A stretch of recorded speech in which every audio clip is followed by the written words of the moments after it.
Buddhist world में भारत के प्रभाव से बेचैन चीन अब क्या नया खेल कर रहा है, कचहरी में खोलते हैं फाइल।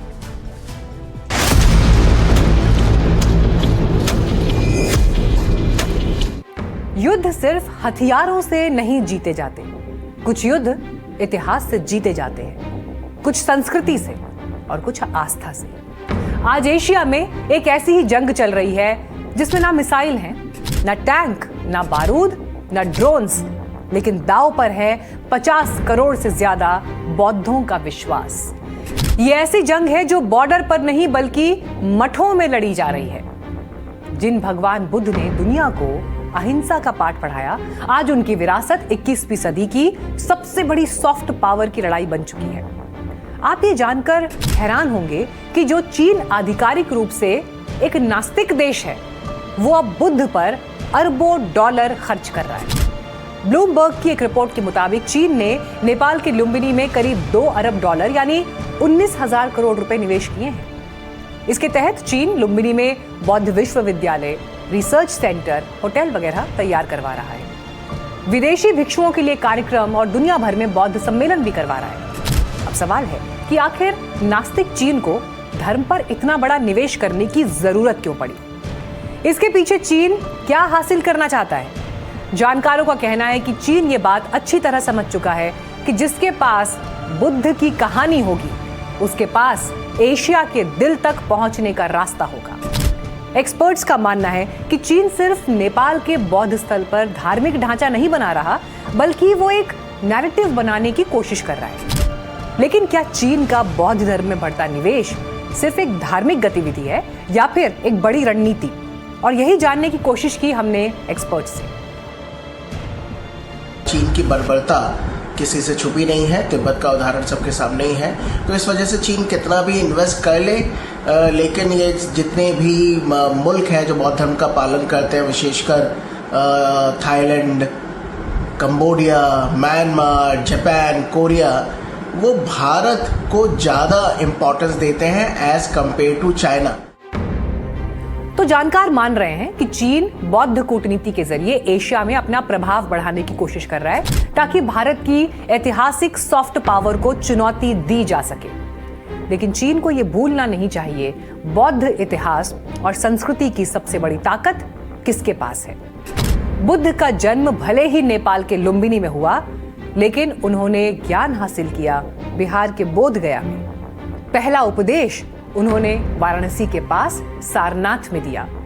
उन्हें महापरिनिर्वाण मिला आज के यूपी के कुशीनगर में। इनके अलावा राजगीर, वैशाली, श्रावस्ती, नालंदा, सांची, बुद्ध के जीवन की सबसे महत्वपूर्ण स्मृतियां हमारे भारत में बसती हैं।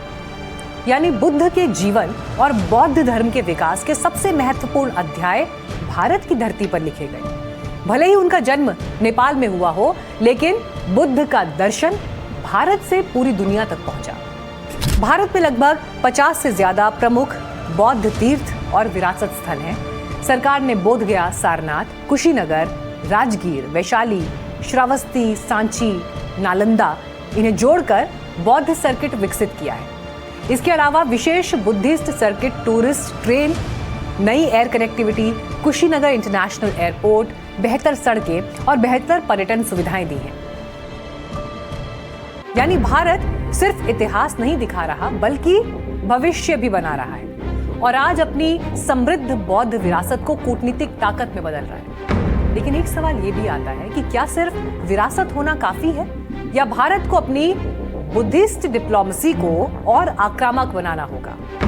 चीन जो है बड़े व्यापक पैमाने पे इन देशों में, खासकर अगर आप देखेंगे श्रीलंका में, नेपाल में, इनका एक ही मकसद रहा है कि ताकि ये देश जो है, मंगोलिया में, तो ये देश जो है तिब्बत से कहीं ना कहीं कट करके जो बौद्ध धर्म पे, ये जो तिब्बत पे, दलाई लामा पे जो चीन का जो रवैया है, वो ये देश जो है उनका सपोर्ट करे। बहुत से लोगों के लिए बुद्ध सिर्फ धर्म है, लेकिन भारत के लिए बुद्ध अर्थव्यवस्था भी है।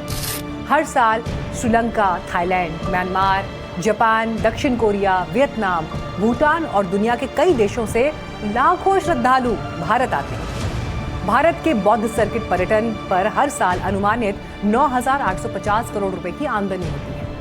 एक रिसर्च के मुताबिक ये बौद्ध सर्किट लगभग 57,000 से ज्यादा लोगों को रोजगार देता है। बौद्ध पर्यटन भारत में होटल, एयरलाइंस, स्थानीय बाजार, गाइड, हैंडीक्राफ्ट और पूरी अर्थव्यवस्था को गति देता है। तभी पीएम मोदी कहते हैं, भारत युद्ध का नहीं, बुद्ध का देश है। मैंने एक बार यूनाइटेड नेशंस में कहा था, भारत ने विश्व को युद्ध नहीं, बुद्ध दिए हैं।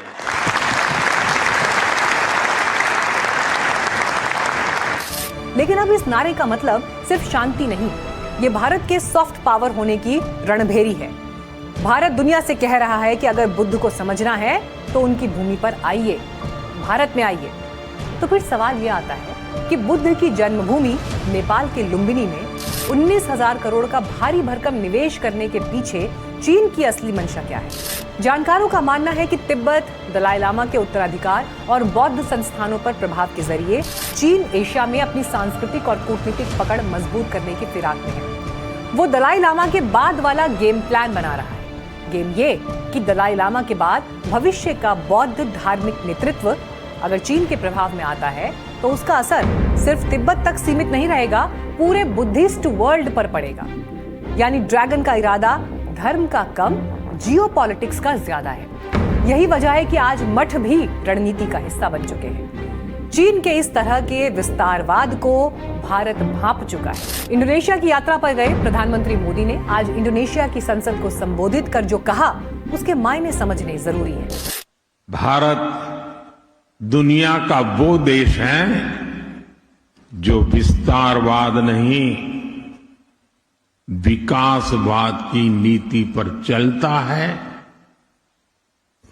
और इसलिए हम भारत में कहते हैं, सबका साथ, सबका विकास। तो संकेत साफ है। इसीलिए जब अगली बार बोधगया की तस्वीरें या सारनाथ का नाम सुने तो उन्हें सिर्फ मठ मत समझिए, वो भारत की आज की तारीख में कूटनीति की दुनिया की सबसे बड़ी सॉफ्ट पावर साबित हो सकती है। क्योंकि 21वीं सदी में महाशक्तियां सिर्फ हथियारों से नहीं बनती, विचारों से बनती हैं। और आज एशिया की सबसे बड़ी लड़ाई सीमा पर नहीं, सभ्यता पर है। एक तरफ ड्रैगन का निवेश है, दूसरी तरफ भारत की हजारों साल पुरानी विरासत। लेकिन दुनिया के करोड़ों बौद्ध श्रद्धालुओं को अच्छी तरह से पता है बुद्ध का संदेश किसके साथ ज्यादा प्रामाणिक रूप से जुड़ता है, भारत की ऐतिहासिक विरासत के साथ या अरबों डॉलर के चाइनीज निवेश के साथ।